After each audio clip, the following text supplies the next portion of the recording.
3, 2, 1.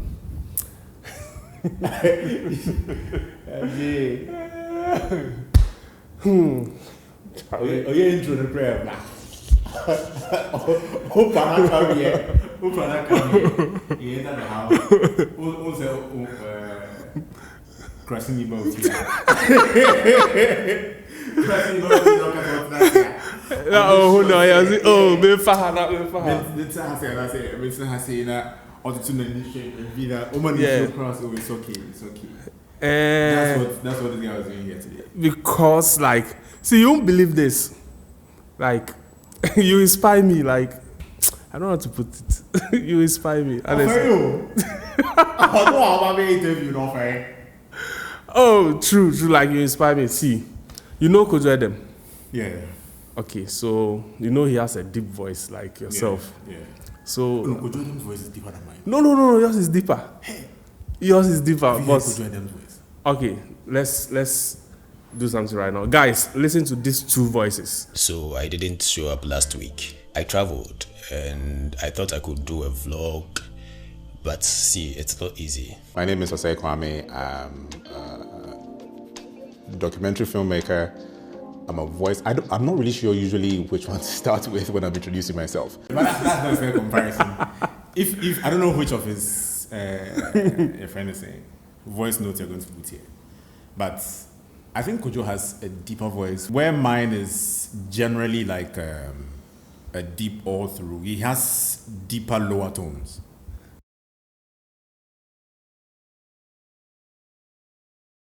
So, guys, the intro crab and starting now. The film is back. Oh my days, yeah, I understand.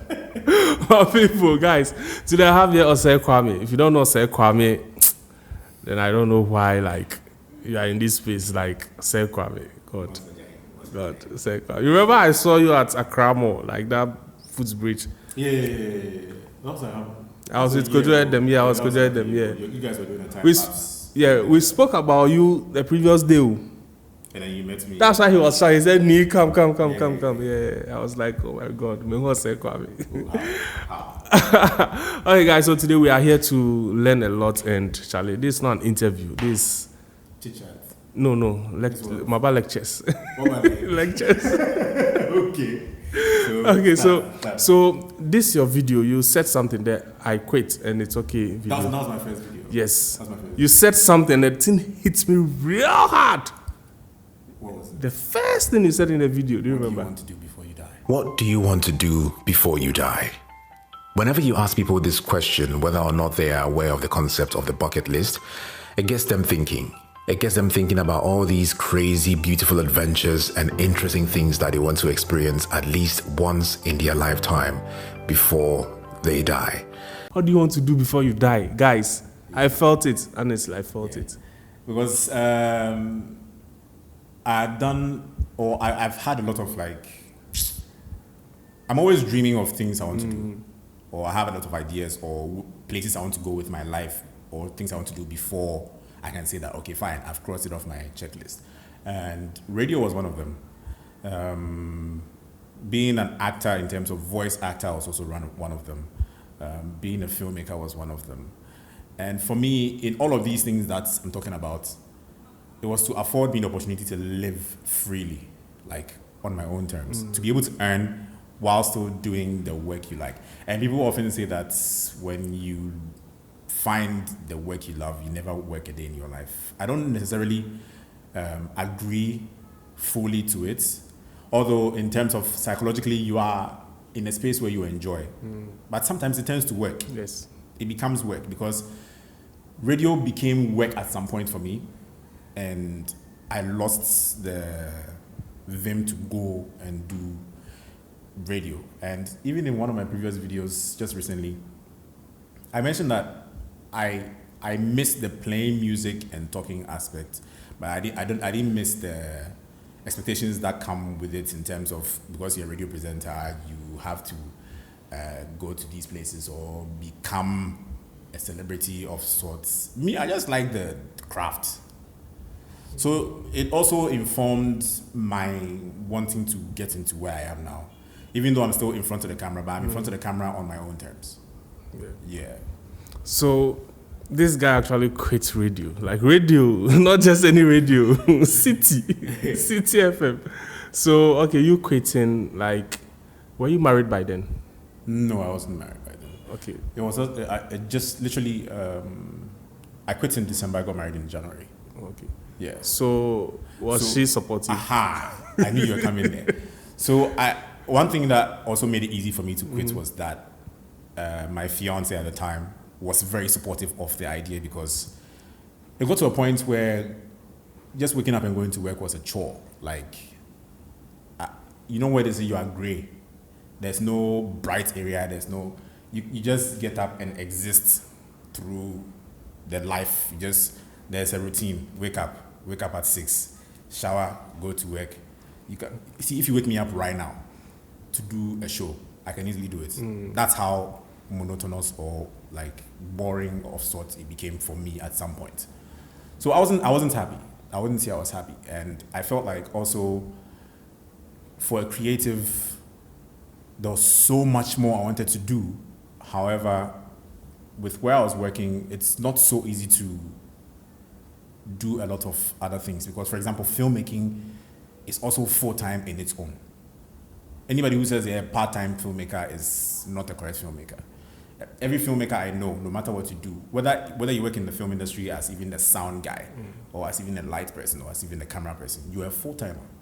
So I felt like there's so much more out there, and I'm doing this one. I had also gotten a chance to do a bit of learning on YouTube and all those things. So you are itching to explore, but your work is not allowing you to explore. And then there's the fear of, if you stop, then I'll be dead. That's the biggest fear. And one of my biggest fear is hunger. Like, it's not even just hunger. It's the inability to afford basic things. Yes. That will not make you think. That was one of the reasons why I was scared to marry. Really? Yeah. Why?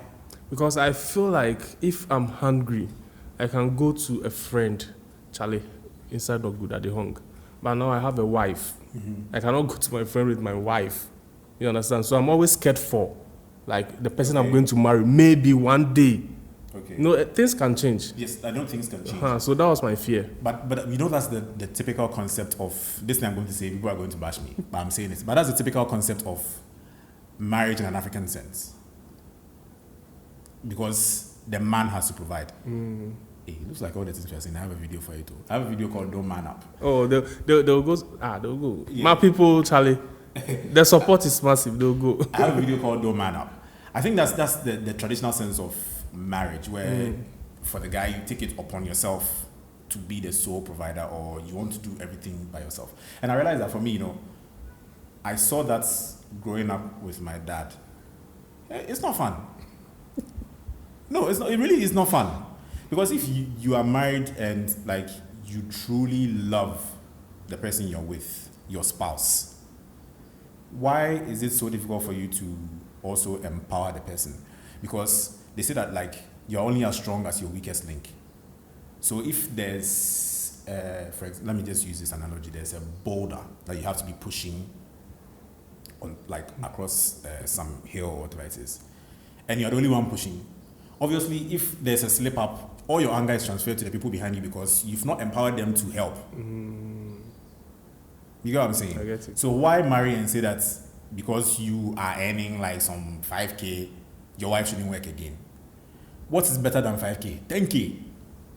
Yeah. So if your wife is also earning and both of you can come to an agreement whereby your 10K will make your life more luxurious, hey, Charlie, I'm all for it. I'm all for it. So for me, my luck was that my fiance at the time, who is now my wife, was in full support. So it made it easy for me to jump ship and explore. Yeah. Okay. So now that we've introduced your wife, I see you and your wife in 1 or 2 videos. All right, guys. So she was talking. All right, guys. So welcome back to our channel. My name is Kwame, and sometimes I record my vlogs with Elaine, my wife. And yeah, we're gonna pick a number. Individual's gonna pick a number, and then read a question and then the person answer it. I'll go 56. What is it's a sex question.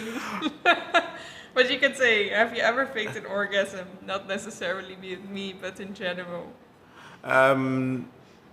No, I've never faked an orgasm. It's also harder for guys, I think. Yeah, I think it's much more difficult for men to fake orgasms. Do you force her? I know you can't force her, but is there I want you to answer the question for someone to understand. So, do you force her to do the videos, or it's something she really wants to do with you? I'd rather use the word convince. Okay. So initially, I had to convince her, like, for us to explore the possibility of these conversations.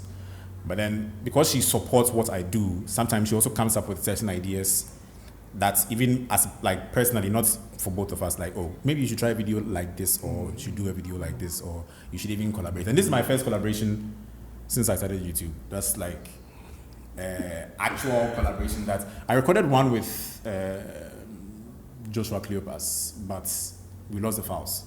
And that was like last year. This all lost. And that was like last year. So it never happened. So this is like my first actual collaboration. Somebody has come to my space, or we are doing something together. So she supports it. Sometimes she's encouraging collaborations, but collaborations are tricky if you're not especially in the same genre or whatever in the YouTube space. Sometimes even the idea the person will bring. Yeah. Like I'm sure, like, you will not allow this collaboration if I said we should do what, let's say, 10 CDs can get us in Spintex or but if you say that we should collaborate and do what 10 CDs can get you as Spintex, and I'm the one filming, for example, it's also collaboration. I'm the one filming, and we agree that when we finish that, we'll also film my idea. And I trust your capability in terms of you also filming my idea perfectly. It's a collaboration, we can do it. It's mutual benefits. Okay. But if we are in the same space where we are both travel vloggers, we are both maybe productivity vloggers, which is not the most fun type of YouTube, whereby you talk about, you know, for example, your freelance and all those things. People like the Modi Enibino. Which one? Which one? Like what you're doing right now. The interview thing. Activity based, which is more like, you know, yeah. Mine is research and sitting down and even scripting, because I script some of my videos, not all of them. Some of my videos, I sit down, I have to make sure that whatever I'm saying is backed by fact, and I've written it down. I put my teleprompter, and then I read from it. Teleprompter and Brahma Brepa, and I may master how to like speak naturally. It comes off like you are reading from the teleprompter. When I started, collaborations have not been easy, and she encourages it, she supports it, and she also brings ideas that we record. So I don't force it. Okay, guys, so please, after this video, just go and check out his channel. Like, you will see what you like there. I know what you like. Trust me, I know what you like. You see what you like there. Just go. Yeah. So you are a voice artist, or how do you call it? A voiceover artist or voice actor. Okay. YouTuber and documentary filmmaker. Okay, so that's what I do as a freelancer. Yeah. Okay, as a freelancer, that's what you do. Yes. But you can do radio. If I want to work 9 to 5, I can go back to radio. Can do photography. That's also freelance. Full package, multi-talented. Let me do this kokonsa. Yeah. Jessica, I heard Jessica saying you helped her with the YouTube stuff, the setup or something like that. Yeah. Oh, okay. Yeah. I just wanted to confirm it. Yeah. So when I started, her channel was a bit, she wasn't like taking it as serious as she is now.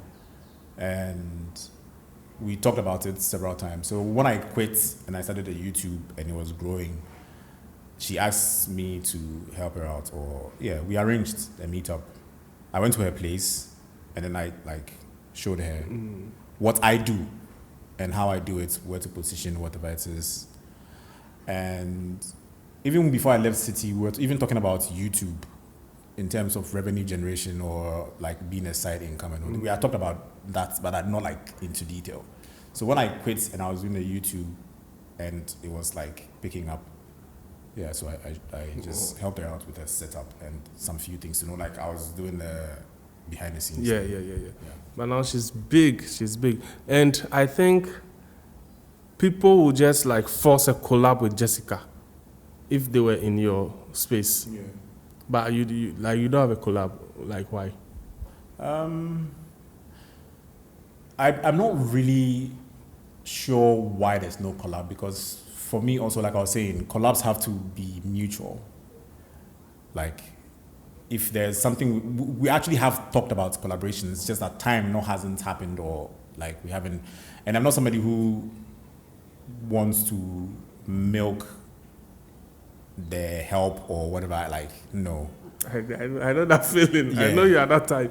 Yeah, I'm not somebody who wants to be like, yeah, let me You want to ride on something. yeah, jump on it, and also like, no. She knows that, like, I'm not somebody who wants to milk that aspect of our relationship. So Yeah. if it happens, it happens. If it doesn't happen, I don't mind. And one thing about people like you, when you start a channel, like the growth process is very slow, but when it picks up, more than Acho, my bro. Oh, My friend. I see my friend. Oh, but you have almost 3K now. Or It's not almost. It's not almost. It's not even close. oh, It's what 2,200 and something. That's not almost 3K. That's 800 from this thing. And you cry. Your friend is saying 4,000 watch hours, and the cry hasn't gotten there. No, I don't have 4,000 watch hours. My channel was not monetized. So I'm able to do the YouTube slow and steady as I'm doing now, because like I was saying, my biggest income comes from voiceovers, which I use to feed my passion of film and YouTube. Yeah, so that's what I live off. They're monetizing me, because my videos, one share. They're monetized. It's not monetized. wow. Anyway, I feel like people doing good on YouTube, and like you will never discover them until you see them on Niemo's channel. Oh, any I've made it. Until you see them on Niemo's channel. Oh, like guys, go. Like I don't want to force you. Force you, you just check out his channel. If you like it, subscribe. And I know you are going to like it. Like authentic stuff, something you can sit down and listen to and be like, yeah. And yeah, hi guys, welcome back to. No. It's a trend. Like they understand. It's a trend now. Like you see everybody like new YouTuber, more money experience. So they just join. Maybe they join because of, let's say, this girl. Yeah. And the girl is always doing, hi guys, welcome. So they always start, copy the style of hi intro, guys, style of yeah, outro. everything.